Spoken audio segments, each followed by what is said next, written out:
함께 하나님 말씀 나누도록 하겠습니다. 신약성경 마가복음 4장 1절에서 12절까지 말씀과 33절에서 34절까지 말씀, 두 군데의 말씀을 함께 보겠습니다. 신약성경 마가복음 4장 1절에서 12절까지 말씀, 33절과 34절까지 말씀입니다.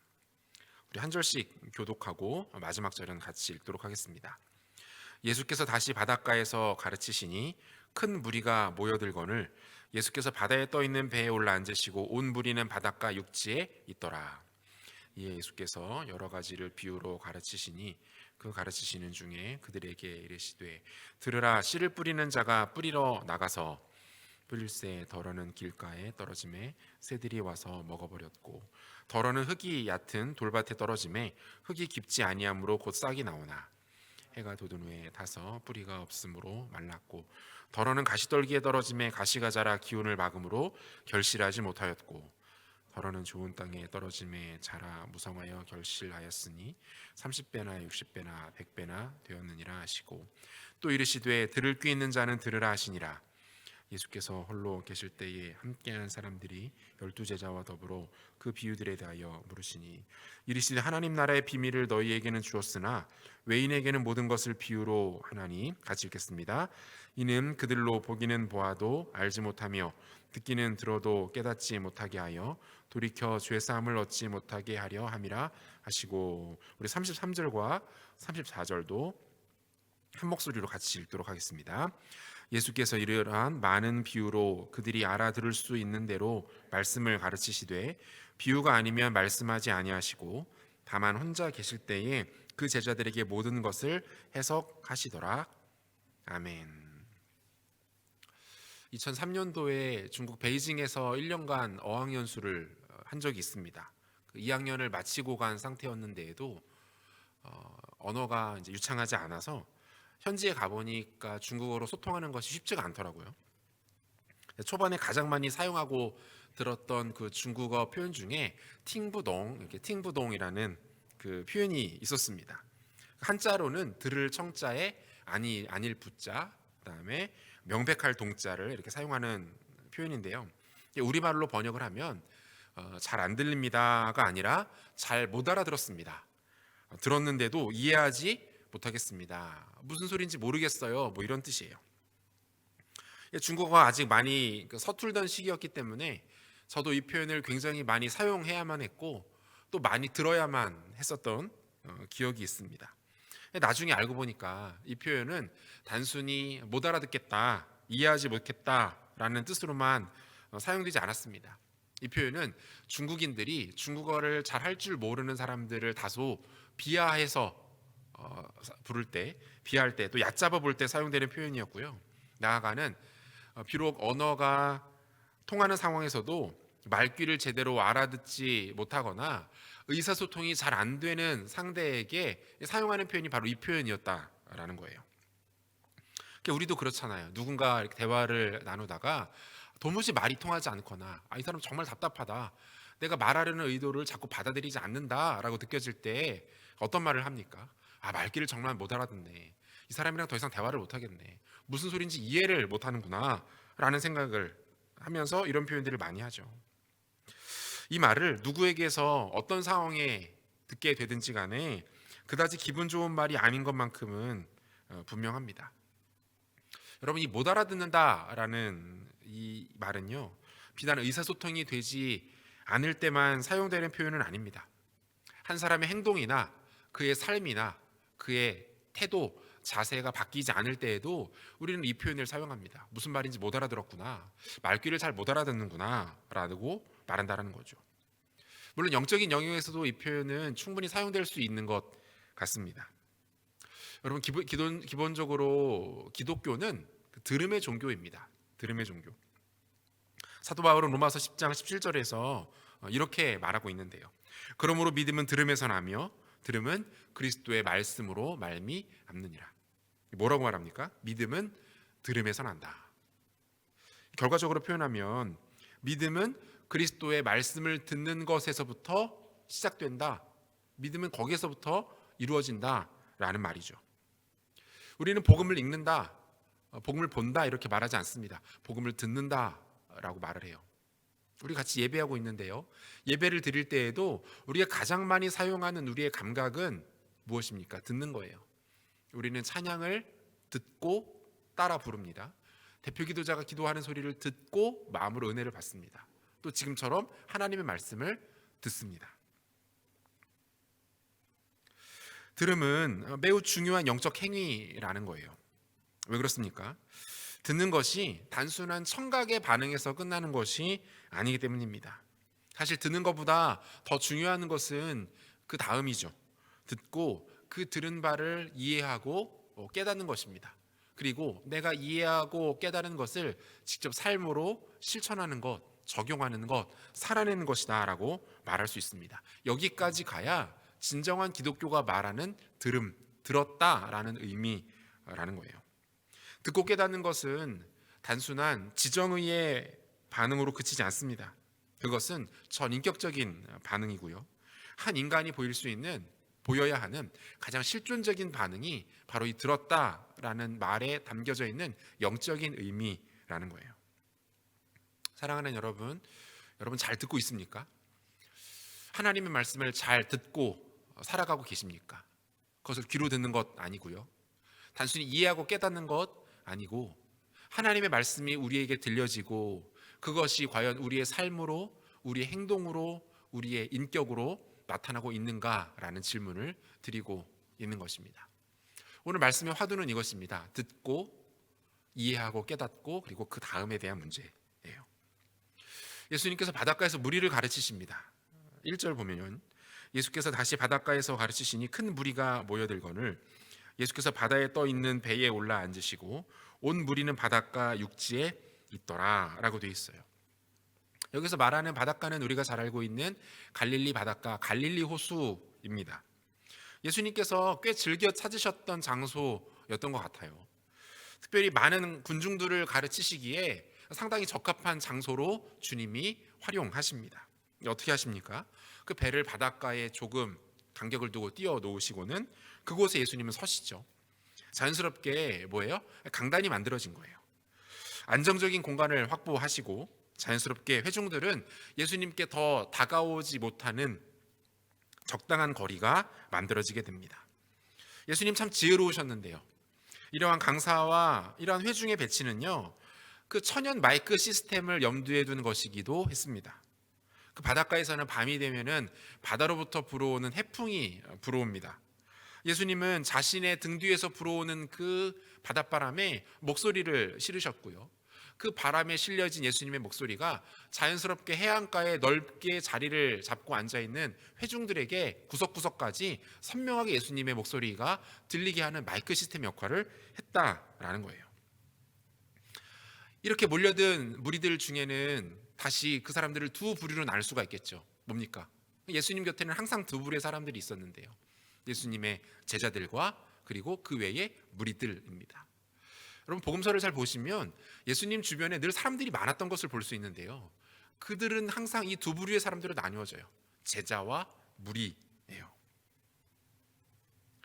그리고 예수님은 어디에 가서 어떤 대중을 만나시든지 이 두 부류의 사람들을 항상 염두에 두신 채 가르치셨고 사역하셨다라는 것을 볼 수 있어요. 무리들이 모여있는 이 자리에서 주님은 비유를 말씀해 주십니다. 그리고 예수님의 이 비유를 통해서 우리는 이 제자와 무리가 서로 전혀 다른 신분에 속해 있는 존재라는 것을 확인할 수 있게 되는 거죠. 계속해서 본문 2절을 보시면요, 이에 예수께서 여러 가지를 비유로 가르치시니 그 가르치시는 중에 그들에게 이르시되 라고 되어 있는데요, 비유라는 말은요 헬라어로 파라볼레라고 하는 단어예요. 가까이, 곁에라는 뜻의 이 파라와 던져지다, 놓다, 두다라는 의미의 볼레가 합쳐져서 만들어진 단어가 이 파라볼레, 이 비유라는 단어입니다. 무슨 뜻이 됩니까? 가까이 던져지다, 곁에 두다, 근처에 놓여져 있다, 이런 뜻이 되는 거겠죠. 그럼 무슨 뜻입니까? 가까이에 있는 익숙한 것, 늘 곁에 손쉽게 볼 수 있는 것, 늘 항상 어딘가에 놓여 있는 것이라는 뜻이에요. 여러분 이게 비유라는 거예요. 그렇지 않습니까? 보통 우리가 비유를 어떤 때에 어떻게 사용하고 활용하죠? 그 비교적 복잡하고 어려운 내용을 쉽게 표현하거나 전달할 때 우리는 비유를 합니다. 따라서 어려운 것은 비유라고 볼 수 없어요. 예를 들어 보면 올해가 그 신축년 소띠의 해이죠. 올 정초가 되자 여러 매체나 또 사람들 사이에 어떤 표현들 많이 사용합니까? 소처럼 성실하게, 소처럼 우직하다, 이런 표현들 많이 사용하잖아요. 우직함과 성실함을 소에 비유한 거죠. 그러면 어떻습니까? 한 사람의 성품이나 습관을 나타내는 우직함과 성실함이 그 소라는 동물로 쉽게 상징화되고 시각화되는 효과를 갖고 있다는 거예요. 여러분, 이게 비유예요. 실제로 예수님은 비유를 참 즐겨 사용하셨는데요. 특별히 그 예수님께서 성경에서 사용하신 여러 가지 그 비유들을 보면요, 몇 가지 중요한 특징들을 확인해 볼 수 있습니다. 첫 번째는 일상적이고 쉬운 표현들을 참 잘 사용하셨다라는 거예요. 앞서서도 말씀드렸지만 비유를 사용할 때는 제일 중요한 게 뭡니까? 누구나 알 수 있는 쉽고 손쉬운 내용들을 비유로 사용해야 합니다. 그렇지 않으면 이 비유 자체가 의미가 없는 거죠. 예를 들어서 그는 마치 연력학 제2법칙처럼 생각한다. 여러분, 이렇게 이런 비유를 해버리면 누가 알아들을 수 있겠습니까? 이 비유를 알아들을 만한 사람이 얼마나 되겠어요? 지금 너 표정은 마치 원자로에서 핵분열이 막 일어날 때 나타나는 모습과 같아, 이렇게 말한다면 이 사람의 표정이 도대체 어떠냐는 거예요. 누가 이 비유를 알아들을 수 있겠습니까? 올바른 비유가 아니죠. 예수님 보세요. 오늘 본문에서도 예수님은 씨 그리고 밭이라는 아주 어린아이에서부터 노년에 이르기까지 모든 사람이 쉽게 이해할 수 있고 접할 수 있는 쉬운 대상들을 가지고 비유를 하십니다. 친근하고 직관적인 그 비유의 정석을 예수님 보여주고 계신 거예요. 두 번째로 내러티브. 예수님은 이야기를 아주 적절하게 사용하세요. 이야기를 싫어하는 사람은 없습니다. 사람들은 이야기에 귀를 기울이고 그 이야기에 담겨져 있는 메시지와 의미들을 자연스럽게 접하게 됩니다. 그런 의미에서 예수님은 이야기의 달인이셨어요. 그분의 비유 안에 어떤 내용들이 담겨져 있습니까? 사마리아인의 비유, 돌아온 탕자, 부자와 거지 나사로 등 이 다양한 이야기를 통해서 예수님은 비유하시고 그 이야기를 통해서 중요한 메시지들을 사람들에게 전달하셨다라는 거예요. 실제로 이런 이야기들은요, 굳이 기독교인이 아니더라 하더라도 한 번쯤은 들어봤을 정도로 굉장히 많이 알려진 유명한 이야기이기도 합니다. 마지막 세 번째, 예수님의 비유는 쉽고 재미있는 이야기들로 이루어져 있지만 그 안에는 굉장히 심오하고 깊은 차원의 영적 진리들이 담겨져 있었다라는 거예요. 비유가 쉽다고 해서 그 내용의 깊이가 얕고 가벼우리라는 법은 없습니다. 비유가 깊고 심오하면 내용을 이해하는 데는 어려움이 있을 수 있어요. 하지만 정작 그 안에 담긴 진짜 메시지를 깨닫게 되면 그 효과는 아주 극대화되는 것들을 볼 수 있습니다. 여러분, 전국의 초등학교 저학년들과 유치원들을 패닉 상태로 빠뜨렸던 아주 문제가 많은 광고 카피가 하나 있었어요. 혹시 뭔지 아십니까? 저는 개인적으로 이 비유가 아주 고급스러운 비유라고 생각을 하는데요. 침대는 가구가 아닙니다. 과학입니다. 이 광고 카피 때문에 진짜 실제로 시험 문제를 초등학교 저학년에서 냈는데 선생님들도 굉장히 놀랬고 학생들도 그 정답을 제대로 못 맞췄다라는 이야기를 들은 적이 있어요. 나중에는 선생님이 중복 정답을 인정하기도 하고 또 사과하기도 하고 뭐 그런 해프닝이 있었다라는 얘기도 들은 적이 있었는데요. 그렇잖아요. 침대는 가구가 아닙니다. 과학입니다. 이 문구만 들어서는 무슨 얘기인지 잘 몰라요. 그런데 그 진짜 의미를 이해하고 깨닫고 나면은 어떻습니까? 비유는 극대화 되는 거죠. 앞에 두 가지 경우와는 다르게 그 마지막 세 번째 예수님께서 비유를 사용하시는 이 케이스는요, 예수님께서 이 비유를 통해서 진짜 의미를 감추시는 의도로 종종 사용하셨다는 것을 볼 수 있어요. 무슨 말입니까? 이 비유를 통해서 나타내고자 하는 바를 모든 사람에게 쉽게 알리시려는 것이 아니라는 거예요. 오히려 듣는 것으로는 부족하고 이해하고 깨달아야만 알 수 있는 내용들을 이 비유에 담으시려 했다라는 것이죠. 더 쉽게 말하면 예수님은 어떤 경우에는 무리들에게는 그 비유를 감추시고 제자들에게만 알게 하시기 위한 목적으로 비유를 사용하시는 경우들이 있었다라는 거죠. 오늘 본문에 소개되는 이 비유가 바로 그렇습니다.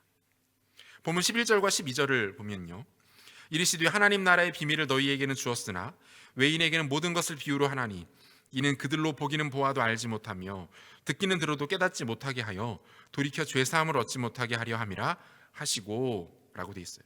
여기에서 너희는 제자를 뜻하고요, 그 외인들이라고 하는 것은 제자가 아닌 그 밖의 사람들, 즉 무리들을 가리킵니다.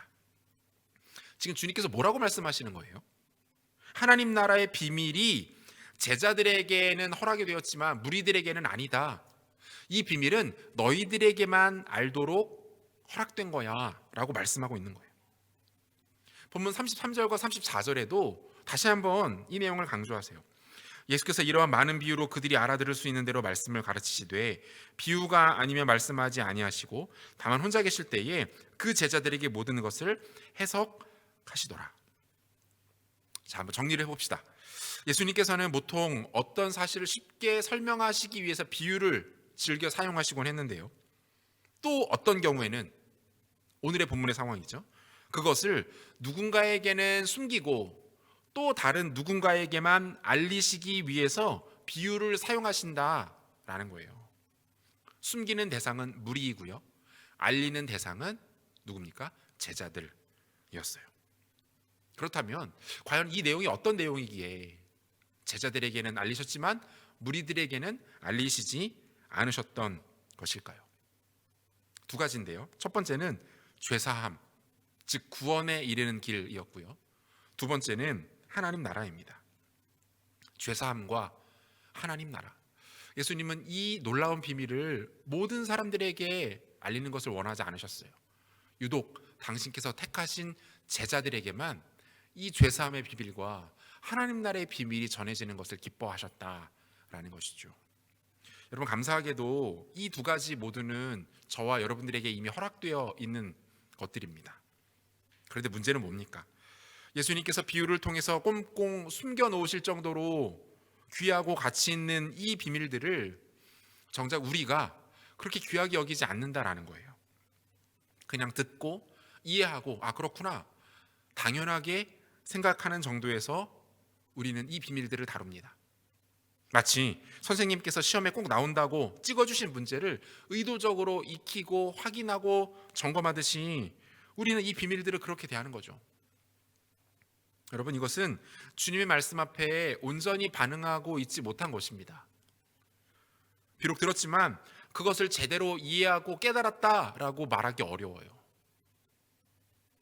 적어도 이 비밀을 제대로 듣고 이해하고 깨달았다면 우리는 이 비밀로 인해서 우리의 생각과 우리의 삶과 우리의 가치관과 나아가 우리의 인생이 달라져야 합니다. 왜 그렇습니까? 그 정도로 능력 있는 비밀이거든요. 그 정도로 우리의 삶에 한 인간에게 본질적인 비밀이 바로 주님께서 제자들에게만 보이시는 이 비밀이거든요. 예수님께서 제자들에게만 알리시는 이 비밀을 깨달은 자들은 어떻게 반응해야 합니까? 아니, 어떻게 반응할 수밖에 없겠습니까? 두 가지로 정리하겠습니다. 비밀을 깨달은 자들에게 나타나는 반응, 첫 번째, 그들은 구원을 지켜내는 삶을 살아가게 됩니다. 본문 12절 다시 한번 볼까요? 본문 12절입니다. 이는 그들로 보기는 보아도 알지 못하며 듣기는 들어도 깨닫지 못하게 하여 돌이켜 죄사함을 얻지 못하게 하려 함이라 하시고 라고 되어 있어요. 여러분, 지금 12절의 말씀은요, 이렇게 논리를 바꿔도 논리가 흐트러지지 않습니다. 이미 죄사함을 얻은 자들은 볼 수 있고 들을 수 있을 뿐 아니라 깨달을 수도 있다. 이미 죄사함을 받은 자들은 볼 수 있고 들을 수 있고 깨달을 수 있다. 뭡니까? 우리의 지적인 그리고 영적인 지각 자체가 완전히 달라지게 된다라는 거예요. 이미 죄사함을 받은 자들은 전혀 새로운 것들을 볼 수 있고 깨닫게 되어지고 그것들을 살아갈 수 있게 된다. 주님 지금 이 말씀하고 계시는 거예요. 여러분, 신약 성경에서 죄사함은요, 구원받음과 같은 의미를 갖습니다. 에베소서 1장 7절 보면 우리는 그리스도 안에서 그의 은혜의 풍성함을 따라 그의 피로 말미암아 속량 곧 죄 사함을 받았느니라 라고 돼 있고요. 사도행전 2장 38절에도 보니까 베드로가 이르되 너희가 회개하여 각각 예수 그리스도의 이름으로 세례를 받고 죄 사함을 받으라. 그리하면 성령의 선물을 받으리니, 이렇게 돼 있어요. 여러분, 이러한 말씀들이 의미하는 바가 무엇입니까? 죄 사함을 받았다라는 말은 곧 구원을 받았다라는 말이에요. 이것은 개인의 행위나 공로 또는 업적으로 가능한 것이 아니죠. 오직 하나님의 전적인 은혜로만 가능한 것입니다. 이처럼 죄 사함을 받아 구원에 이른 존재들은 그 순간부터 하나님의 자녀가 되고 그리스도의 제자가 되고, 심지어 하나님께서 이러한 자들을 당신의 친구로 삼아주시겠다, 친구처럼 여기시겠다라고까지 말씀하고 있어요.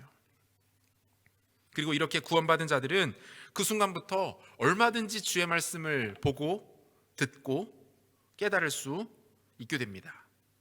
여러분, 이러한 자들에게 나타나는 가장 큰 특징이 뭔지 아십니까?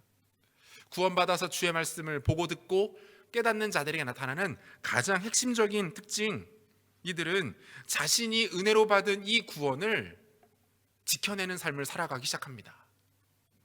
이미 받은 구원을 지켜내는 삶을 살기 시작해요.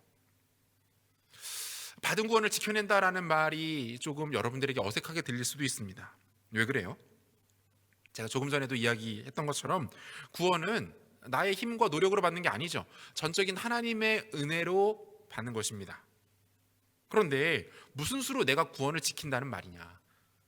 반대로 내가 지키지 않으면 나의 구원이 없어지거나 누군가에게도 빼앗길 수도 있는 것입니까? 이런 질문을 충분히 할 수 있어요.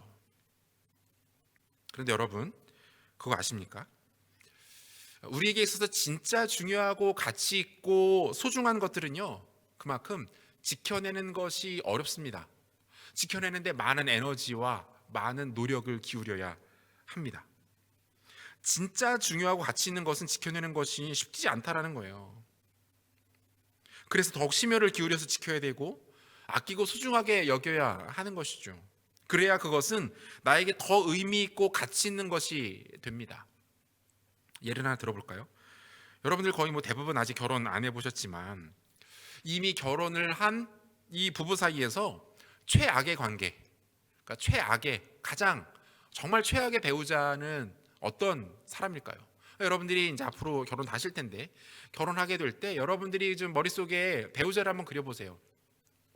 제발 내 배우자가 결혼한 이후에 이런 모습만큼은 보이지 않았으면 좋겠다라고 생각하는 것들이 뭐가 있을까요?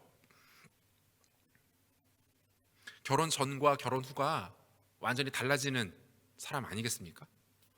결혼 전에는 나를 정말 목숨 걸고 사랑해줄 것 같았는데, 나에게 모든 것들을 내어줄 수 있을 것처럼 그렇게 행동하고 말했는데, 막상 결혼하고 딱 나와보니까 전혀 다른 사람이 되어버리는 거예요. 물론 결혼 전과 후가 100% 일치하기는 쉽지 않습니다. 그런 부분은 세상에 없을 것 같아요. 그럼에도 불구하고 소위 말하는 잡은 물고기에 먹이 주지 않는다라는 말처럼 이미 법적으로 부부가 되었기 때문에 더 이상 배우자에게 충분한 사랑을 주지도 않고 예의를 지키지도 않고 그저 성의 없이 배우자를 대한다면, 여러분, 과연 그런 부부관계가 행복하겠습니까? 그런 가정이 평안할 수 있을까요? 어떻겠습니까? 결혼식을 치르고 혼인신고를 마치면 사회적으로 그리고 법적으로 부부가 됩니다. 그것은 분명한 사실이에요.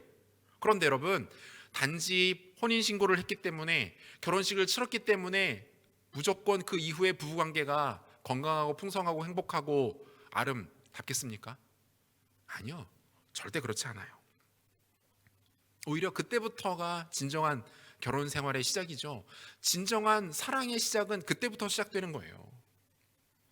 부부가 된 두 사람은 한 여자의 남편과 한 남자의 아내로서 최선을 다해서 서로를 사랑하고 부부됨을 이루어가면서 행복한 가정을 이루기 위해서 노력해야 합니다. 지금 무슨 줄에서 하는 것 같네요, 이런 얘기하니까.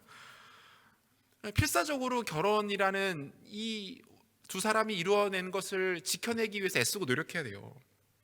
그래야만 결혼 생활의 진짜 풍성함과 기쁨을 누릴 수 있게 되는 것 아닙니까?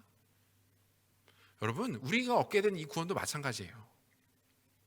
구원은 우리가 예수 그리스도를 주로 고백하고 그분이 나의 모든 죄를 대신해서 십자가에 달려 죽으시고 3일 만에 무덤문을 깨뜨리고 부활하신 하나님이심을 믿는 그 즉시, 우리가 예수 그리스도를 고백하는 그 순간 그 즉시 우리에게 임하게 됩니다. 우리에게 임한 허락된 구원은 우리를 떠나는 일도 없고 취소되는 일도 없어요. 우리는 우리의 어떤 행위가 아닌 오직 믿음으로만 구원을 받게 됩니다. 그래서 우리는 이 구원을 가리켜서 뭐라고 말합니까? 하나님의 선물이다 이렇게 말하잖아요. 그분이 나에게 거저 주신 은혜다, 선물이다 이렇게 말하잖아요. 그런데 여러분, 그럼에도 불구하고 신약 성경의 여러 저자들은 우리에게 뭐라고 말합니까? 너희가 이미 받은 구원을 지켜라, 이루라, 완성하라, 구원에 힘쓰라 이렇게 말합니다. 그럼 뭡니까? 모순되는 상황이에요? 성경이 서로 다른 이야기를 하고 있는 겁니까? 아니에요. 빌립보서 2장 12절 보면요, 사도 바울이 이렇게 말해요. 그러므로 나의 사랑하는 자들아, 너희가 나 있을 때뿐 아니라 더욱 지금 나 없을 때에도 항상 복종하여 두렵고 떨림으로 너희 구원을 이루라. 복종하여 두렵고 떨림으로 너희의 구원을 이루라 이렇게 말해요. 바울이 지금 불신자들에게 하는 이야기가 아니에요. 빌립보 교회 성도들, 이미 예수 그리스도를 믿는 믿음으로 구원받은 성도들에게 전하는 메시지입니다. 두렵고 떨림으로 너희 구원을 이루라. 야고보 사도는 또 이렇게 말해요. 야고보서 2장 24절과 26절인데요. 이로 보건대 사람이 행함으로 의롭다 하심을 받고 믿음으로만은 아니니라. 영혼 없는 몸이 죽은 것 같이 행함이 없는 믿음은 죽은 것이니라. 여러분, 이러한 신약성경 저자들이 말하는 바가 무엇을 뜻합니까? 구원에 있어서 결코 수동적으로 머무르는 것을 허용하지 않는 거예요. 기억해라, 구원은 하나님께서 완성하시는 것이지만 동시에 너희가 이루어가야 하는 것이고, 너희의 행위와 삶으로 너희의 믿음과 너희가 구원받았다라는 사실을 입증해 보여야만 한다. 여러분, 이 얘기예요. 여러분, 이것은 모순이 아닙니다. 구원의 완전성, 구원의 신비가 여기에 담겨져 있는 거예요. 하나님의 은혜로 구원받은 사람들은 당연히 자연스럽게, 아니 본능적으로 자신이 받은 구원을 지켜나가기 위해서 그때부터 애쓰기 시작합니다. 자신의 마음을 드립니다. 자신의 삶을 드리는 거예요. 사랑하는 여러분, 구원의 감격과 기쁨이 우리에게 없는 이유는 우리가 그것을 지켜내기 위해서 몸부림치지 않기 때문에 그래요. 내가 받은 구원을 그저 당연한 것으로만 여기기 때문에, 나 이미 구원 받았는데, 구원 다 끝난 얘기 아닌가? 나 지금 죽어도 천국 갈 수 있는데 뭘 더 한단 말인가? 라는 생각과 태도로 우리의 구원을 대하고 있다면 그 사람은 절대로 구원의 감격과 기쁨과 능력을 누릴 수 없습니다. 여러분, 구원은 그런 게 아니에요. 위대한 붕사이자 설교자였던 찰스 피니 목사님이 이런 말을 했어요. 구원받은 자의 삶에는 거룩에 대한 열정이 나타나지 않을 수 없다. 구원받은 자의 삶에는 거룩에 대한 열정이 나타나지 않을 수 없다. 무슨 말입니까? 구원받은 자는 그 거룩에 대한 열정, 자신을 하나님 앞에 의롭게 드리기 위한 몸부림, 자신의 구원을 지켜내고자 하는 처절한 씨름과 부담감에 사로잡히는 것이 마땅하다, 이 말하고 있는 거예요. 사랑하는 여러분, 소중하고 가치 있는 것일수록 저절로 이루어지고 저절로 유지되지 않아요. 우리에게 너무나도 익숙한 평화, 자유, 정의, 질서, 이런 거, 우리 일상 가운데 아무렇지도 않게 누리고 있는 것 같은 우리의 일상들, 여러분, 이거 어떻게 얻게 된 것입니까? 쉽게 주어진 거예요? 아니에요. 그렇지 않아요. 이것을 위해서 수많은 사람들이 역사 속에서 싸웠고 투쟁했고 피 흘렸고요. 지금도 우리의 일상을 유지하기 위해서 정말 많은 사람들이 도처에서 애를 쓰면서 이 일들을 이뤄나가고 있는 것 아닙니까? 하나님께서 우리에게 허락하신 구원 또한 마찬가지죠. 우리의 구원이 절대로 저절로 손쉽게 이루어지지 않았어요. 하나님의 아들 예수의 거룩한 희생, 그분의 피 흘림, 죄 없으신 그분이 십자가 위에서 고통당하면서 처절하게 절규하며 죽어가셔야만 했고요. 그리고 그 은혜를 입어 구원받은 우리가 일상 가운데 죄와 처절하게 싸우면서 지켜나가야만 하는 것, 여러분, 그게 구원이에요. 사랑하는 여러분, 지금 이 순간에 여러분 어떠십니까? 여러분은 여러분이 이미 받은 구원을 잘 지켜나가고 계십니까? 이것이 나에게 너무 소중한 것이기에 이것 가운데 적극적으로 내가 뛰어들어서 이것을 지켜나가고 완성해 나가기 위해서 애쓰며 몸부림치며 우리의 구원을 대하고 계십니까? 아니면 구원이 아무렇게나 방치되어 있지는 않습니까? 탐욕과 죄의 오물에 범벅이 된 채로 버려져 있거나 내 삶에 있어서 전혀 소중하지 않은 다른 것들과 똑같이 취급되면서 방치되어 있지는 않습니까? 여러분, 지금 이 순간 바른 마음과 태도로 예배에 참여하고 있나요?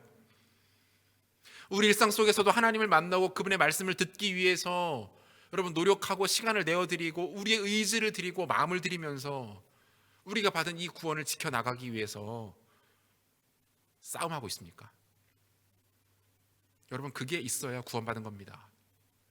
그게 있어야 우리는 복음이 무엇인지 알고 있는 것이고 그 복음이 나를 어떻게 변화시켰는지 그 복음의 은혜 가운데 살아가고 있는 거예요.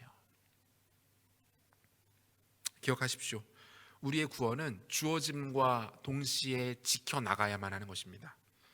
그러므로 깨어나야 합니다. 영적인 게으름과 나태함 가운데 일어나셔야 합니다. 바르게 하나님 섬기고 그분 앞에 우리의 마음을 추스러야 합니다. 이미 받은 구원이라고 가볍게 여기지 마십시오. 이미 받은 구원이기에 소중하게 여기시고 지켜내시고 집중하시고 그것에 우리의 삶을 내어드리십시오. 그때의 제자 삶의 풍성한 은혜가 여러분들의 삶 가운데 나타나게 될 줄로 믿습니다. 비밀을 깨달은 자들에게 나타나는 특징 두 번째는요, 그들은 하나님 나라를 누리는 삶을 살기 시작합니다. 하나님 나라를 누리게 돼요. 본문 11절 보겠습니다. 이르시되 하나님 나라의 비밀을 너희에게는 주었으나 외인에게는 모든 것을 비유로 하시나니 라고 되어 있어요. 여러분, 이 하나님 나라는요, 예수님께서 제자들에게 가장 먼저 알려주시고자 했던 비밀 중의 비밀이에요. 탑시크릿인 거죠. 이 보안 단계가 높았던 만큼 제자들 역시 그 비밀을 깨닫는 것이 마냥 쉽지는 않았던 것 같습니다. 그럼에도 불구하고 이 중요한 핵심은 뭡니까? 우리가 하나님의 나라를 받는 것과 하나님 나라에 들어가는 것, 단순히 천국에 가는 것은 전혀 다른 차원의 문제라는 것입니다. 쉽게 말하면 우리가 예수를 믿고 우리의 육체가 끝이 나서 죽었다라고 말하죠. 이 죽어서 천국에 가는 것은 하나님 나라를 경험하는 것의 극히 일부에 불과하다는 거예요.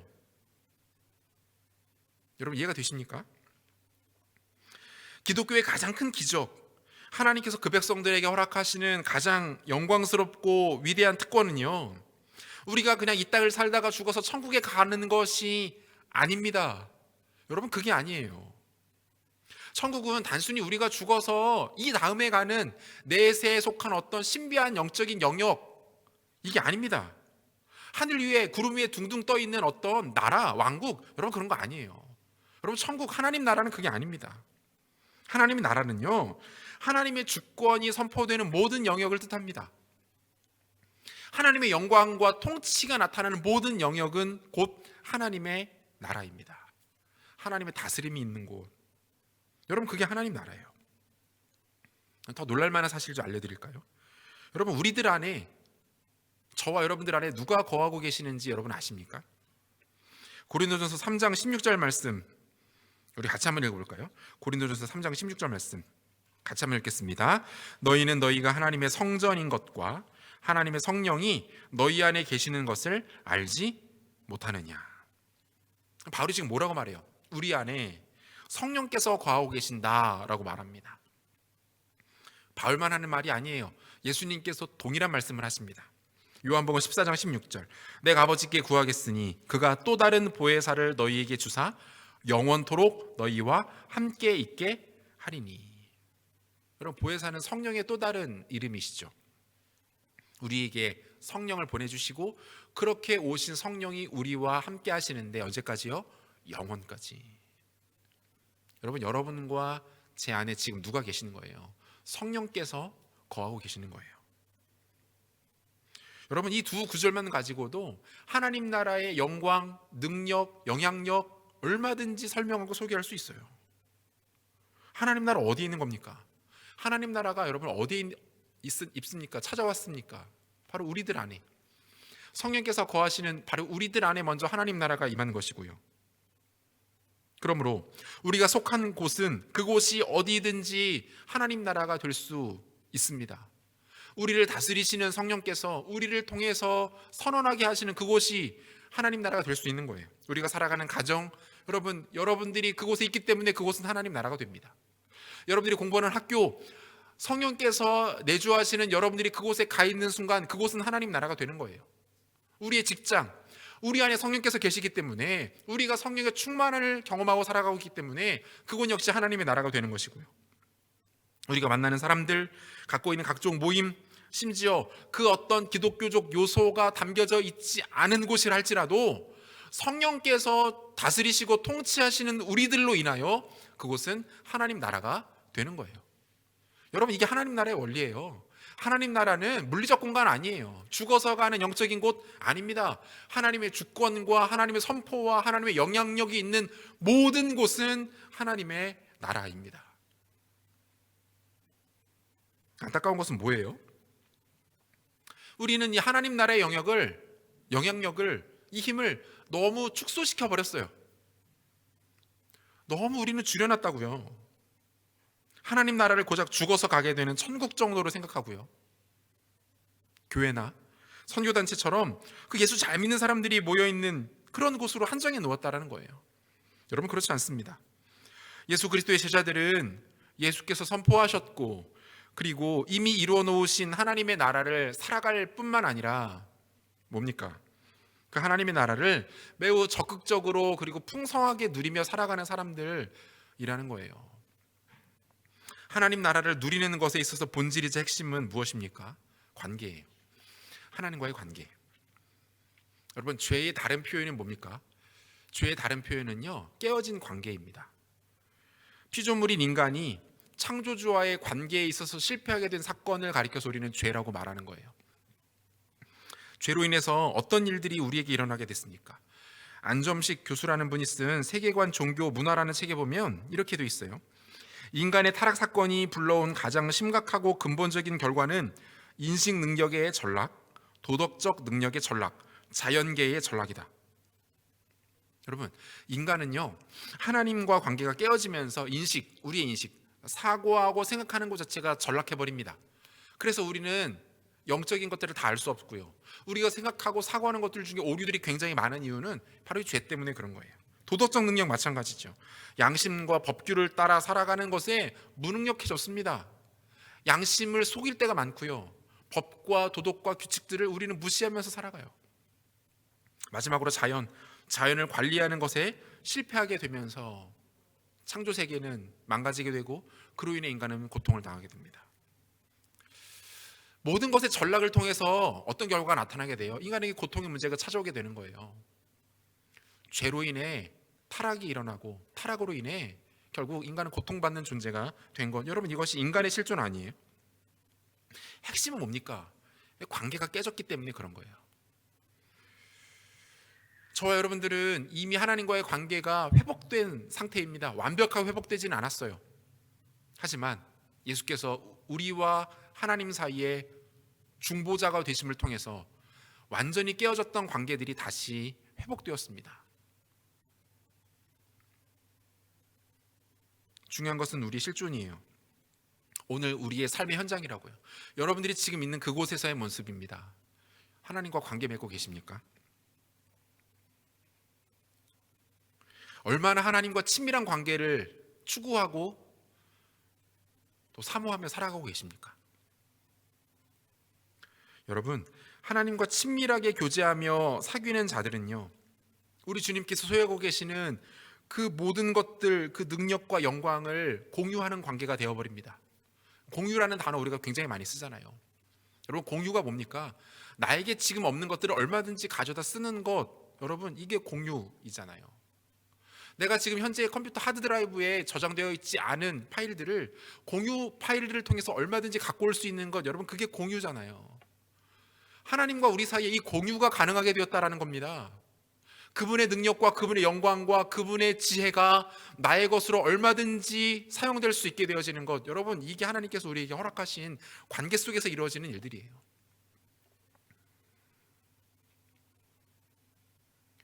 그분께서 우리에게 찾아오시고 우리의 삶에 간섭하시는 그 놀라운 특권들을 경험할 수 있게 되는 것이죠. 여러분, 이게 관계입니다. 저는 최근에 사도행전 16장을 묵상하다가 굉장히 여러 번 묵상하고 설교도 많이 했던 그런 본문인데요, 제가 의외의 포인트에서 굉장히 큰 감동과 도전을 받았어요.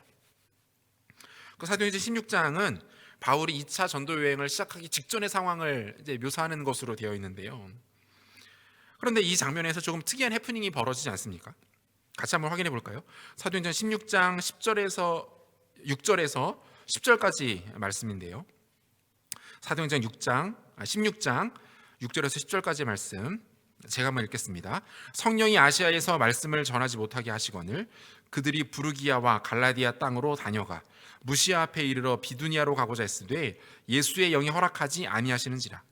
무시아를 지나 드로아로 내려갔는데 밤에 환상이 바울에게 보이니 마게도냐 사람 하나가 서서 그들에게 청하여 이르되 마게도냐로 건너와서 우리를 도우라 하거늘 바울이 그 환상을 보았을 때 우리가 곧 마게도냐를 떠나기를 힘쓰니 이는 하나님이 저 사람들에게 복음을 전하라고 우리를 부르신 줄로 인정함이로라. 여러분, 지금 이게 어떤 상황입니까? 하나님께서 지금 바울과 실라의 선교 여행을 막으시는 모습이에요. 그렇잖아요. 모두 무려 3차례에 걸쳐서 그들의 길을 막으세요. 성령이 말씀을 전하지 못하게 하시고 또 예수의 영이 허락하지 않으시고 심지어 환상을 통해서 오히려 그들이 계획하지 않았던 전혀 다른 방향으로 이들을 하나님 인도하십니다. 솔직히 여러분, 이 상황을 겪으면 누가 좋겠어요? 내가 하려고 했던 거 다 실패해요. 가려고 하는 방향? 아니야, 너 거기 아니야, 이쪽으로 가지 마. 내가 이거 하고 싶은데 갑자기 꿈에서 누가 나타나서 그거 아닙니다, 이쪽으로 오세요, 막 이렇게 해버려요. 기분 나쁘죠. 하나님이 하시는 거 알지만 기분이 나쁜 거예요. 자꾸 막으시니까. 그런데 여러분, 제가 이번에 이 본문을 좀 묵상하다가 이게 너무 도전이 되는 거예요. 부럽다, 좋겠다, 대단하다, 이런 마음이 저 안에 드는 거예요. 이게 뭡니까? 그 하나님께서 지금 바울의 삶에 굉장히 깊숙이 간섭해 주시는 것들이 보이지 않습니까? 이 바울과 하나님과의 관계가 정말 가깝고 친밀하다는 게 느껴지지 않으시는? 바울이 뭔가를 계획해요. 근데 하나님이 막으시는 거예요. 야, 그거 아니야. 야, 그쪽으로 안 갔으면 좋겠는데. 그래도 못 알아들으니까 또 막으시고, 심지어 꿈의 환상을 통해서도 하나님 직접적으로 바울에게 말씀해 주시는 거예요. 여러분, 친구들 있잖아요. 여러분, 진짜 여러분에게 좋은 친구, 여러분이 반드시 붙잡고 평생 같이 가야 될 친구는 어떤 친구인지 아십니까? 여러분에게 와서 이 역할을 해주는 친구들이에요. 야, 너 지금 잘못하고 있는 것 같은데, 너답지 않은데, 야, 그거 좀 아닌 것 같아. 야, 그 결정은 별로 지혜로운 결정 같지 않아. 기분 나쁘죠? 그런데 그런 충고를 아무나 해줍니까? 여러분, 아무에게나 그런 충고를 받으면 그거 진짜 기분 나쁘잖아요. 근데 진짜 가까운 친구들이 나에게 그런 충고를 해줍니다. 야, 다시 한번 기도해보자. 너답지 않은 것 같아. 그럼 뭐예요? 친밀하지 않으면 이런 충고를 해주기도, 그리고 그 충고를 받기에도 쉽지 않아요. 지금 하나님과 바울이 이 관계를 누리고 있는 거예요. 하나님 막으시는 거예요. 그쪽으로 하지 못하게 하시는 거예요. 그 마음에 있는 소원이 잘못됐다라고, 그거 틀렸다라고 말씀해 주고 계시는 거예요.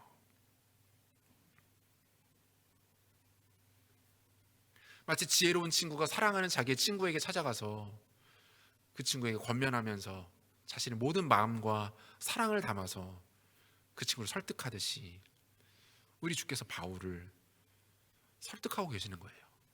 여러분, 이게 친밀함이에요. 하나님과의 관계, 하나님 나라는요, 거창한 데 있지 않습니다. 대단한 역사가 일어나고 기적이 일어나고 엄청난 부흥을 경험하고, 여러분, 그거 아니에요. 정말 친한 친구가 사랑하는 친구를 대하듯이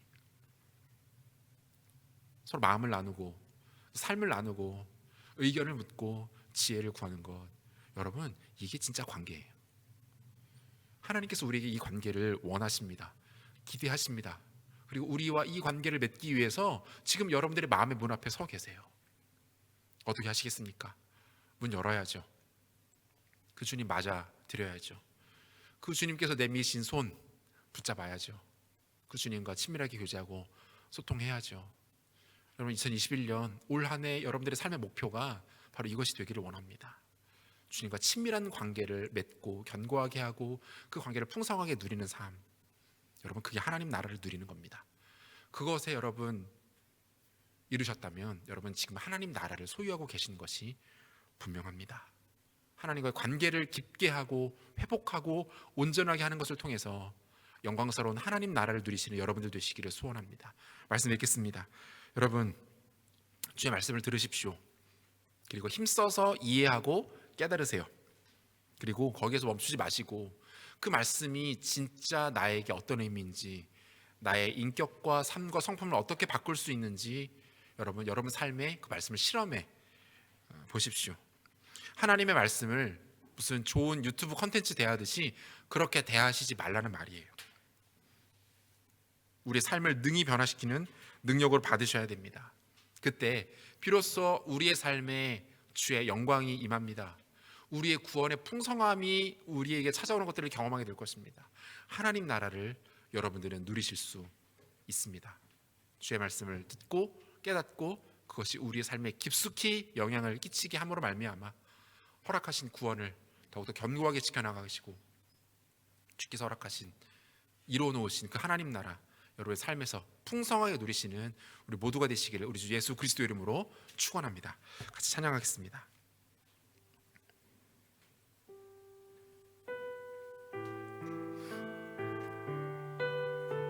선포합니다. 이곳에 임하신 하나님 나라, 이곳에 임하신 하나님 나라, 가난한 마음으로 바라보리라. 먼저 그 나라 그 뜻 구하며 나의 삶 드리리. 주님이 맡기신 하나님 나라, 주님이 맡기신 하나님 나라, 믿음의 눈으로 바라보리라. 믿음의 눈으로 바라보리라. 하늘의 뜻이 이 땅 가운데 완성될 그날까지 믿음 다하여 그 위에 서리라.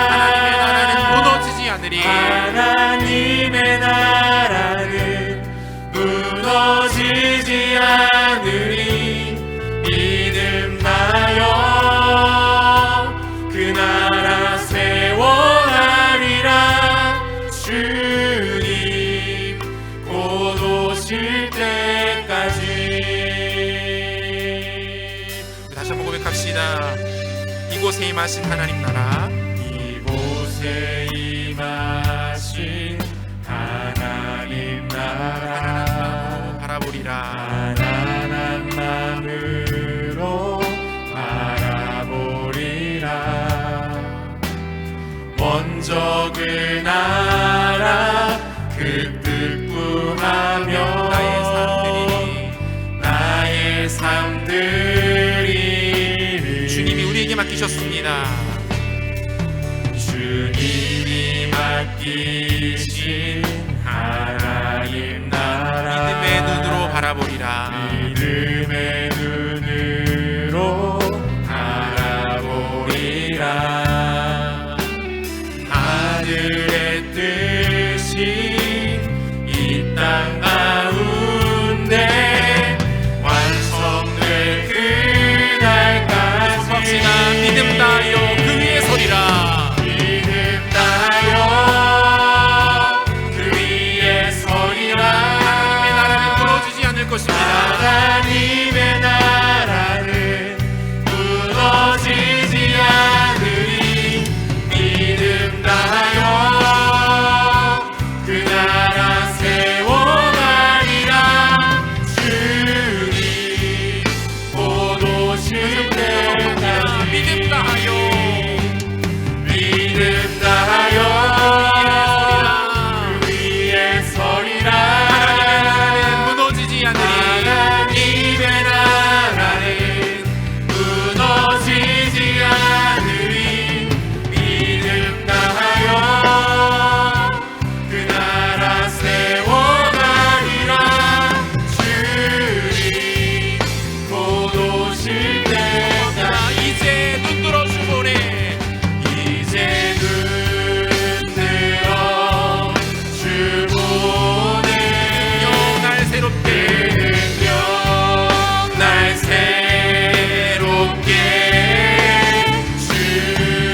같이 기도하겠습니다. 주 안에 사랑하는 여러분, 우리는 그리스도의 제자들입니다. 그리스도의 제자는요, 예수를 믿고 고백하고 그분을 따를 뿐만 아니라 우리 주님께서 허락하신 엄청나고 풍성한 특권들을 누리게 됩니다. 여러분, 그게 뭡니까? 세상은 알 수 없는, 예수를 모르는 사람들은 결코 깨달을 수 없는, 세상과는 다른 삶을 살게 되고 그 가치를 바라보게 되고 그것을 가장 소중하게 여기는 다른 인생을 살아갈 수 있게 된다는 거예요. 그 중에 하나가 무엇입니까? 우리가 이미 받은 이 구원을 지켜나가는 겁니다. 세상 따라가고 싶죠. 세상이 말하는 성공 추구하고 싶죠. 쾌락에 젖어들고 싶고, 내가 좋아하는 것 하고 싶고, 세상이 말하는, 화려하다고 말하는 그 무엇으로 나의 삶을 채우기를 원합니다. 하지만 이미 날 구원하신 예수께서 그것을 기뻐하시지 않기 때문에, 그리스도의 십자가 보혈이 나를 이미 정결하게 하였고 나를 완전히 다른 삶의 영역으로 초대했기 때문에 단호하게 그것들을 거부하는 것입니다. 여러분, 그게 우리의 구원을 지켜내는 거예요. 시간 한번 기도했으면 좋겠는데요, 사랑하는 여러분, 이 시간 이렇게 좀 기도했으면 좋겠습니다. 사랑하는 주님, 나에게 허락하신 그 구원이 얼마나 귀하고 아름다운 것인지 깨닫게 하여 주시옵소서. 그리고 주 앞에 더 거룩하고 경건하고 아름답게 살기 위하여서 나를 쳐서 복종하고 하나님 기뻐하시는 것들을 따라가며 말씀과 기도에 집중하는 삶을 살아가며 이웃을 사랑하는 삶을 살아가며 하나님 기뻐하시는 삶으로 살아가는 우리 삶 될 수 있도록 주님 은혜를 베풀어 주시옵소서. 구원을 지켜가고 거룩을 향하며 경건을 향하는 아름답고 복된 삶을 살아가는 우리들 될 수 있도록 우리의 삶과 생각과 마음을 하나님 마음껏 축복하여 주시옵소서. 말씀 기도 한번 같이 기도합시다. 기도하겠습니다. 하나님 아버지, 고맙습니다. 우리를 구원하여 주시고 하나님 이가 영원한 생명을 허락하여 주시고 우리가 예수 그리스도를 닮아갈 수 있도록 은혜를 베풀어 주시고 하나님 이 땅을 살아가며 이 땅만 혼자 살아가다가 썩고 넓은 존재로 그렇게 살아가는 것 아니라 우리 안에 명확스러우신 바른 나신과 주님과 우리 안에 따라 살아가며 다시 우리에게 임할 것임을 바라보고 살아갈 수 있도록 은혜를 베풀어 주신 것을 감사합니다. 아버지의 구원을 하나님 지금 살아가기를 원합니다. 하나님 살아가기를 원합니다. 구원을 살아가기를 원합니다. 우리에게 하는 구원의 기도를 받아주시고 구원의 결정, 구원의 결정을 받아들어서 아버지의 시간을 살아가라 싶거든요. 하나님의 사랑을 주시며 아버지의 구원의 하나님의 우리의 삶에서 나아가고 모든 것들을 영을 기도로 하나님의 기뻐해 주시고 주님 역사를 기도합니다. 하나님의 마음을 이렇게 나아갑니다. 아버지의 손을 기어나가며 우리가 눈이 일어나며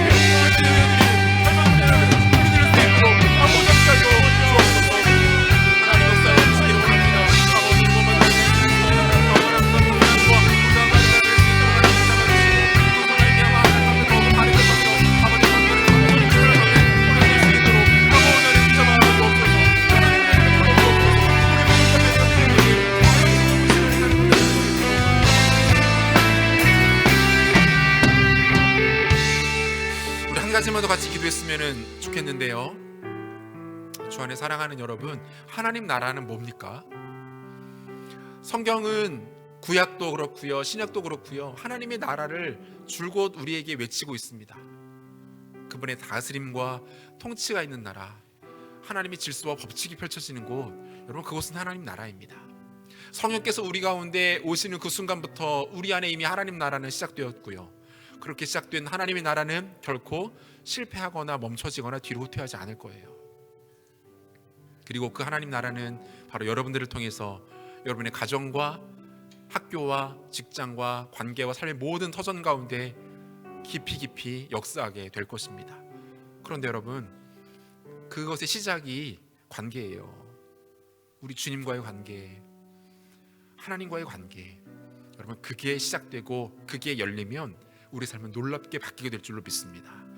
같이 한번 기도하겠습니다. 2021년 하나님 허락해 주셨는데 올 한 해 하나님, 주님과 더 친밀해지는 한 해 될 수 있도록 은혜 베풀어 주옵소서. 주님과 더 가까워지는 올 한 해 될 수 있도록 축복하여 주시고, 친한 친구가, 지혜로운 친구가 사랑하는 친구에게 권면하며 그를 말리며 그에게 충고하듯 우리 주님께서 우리를 그렇게 대해주시고 그런 주님 마음을 알고 이해하고 받아들이며 그 풍성함을 누리는 우리 삶 될 수 있도록 주님과 친밀한 관계를 우리 가운데 허락하여 주시옵소서. 함께 기도합시다. 기도하시겠습니다. 하나님 아버지 감사합니다.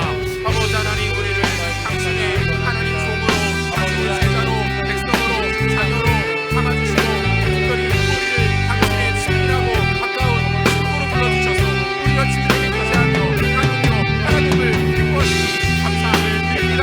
아버지 하나님, 우리가 허락하신 이 영광을 소개하지 않기를 원합니다. 하나님 것을 가지고 한 번씩 가까이 하며 또 하나 되며 즐거워 사모하며 나아가는 아버지 하나님,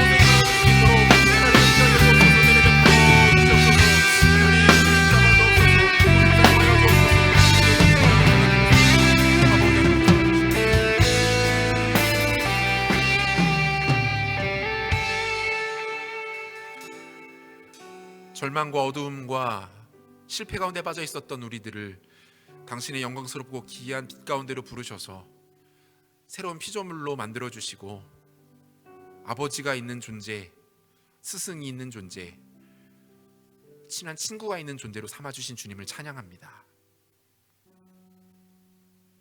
외인들에게는 허락되지 않았던 하나님 나라 영광스럽고 가치 있는 비밀들을 오늘 우리들에게 보여주시고 그것을 깨닫게 하셨을 뿐만 아니라 그것들을 바라보며 이 땅을 살아갈 수 있도록 은혜 주셨습니다.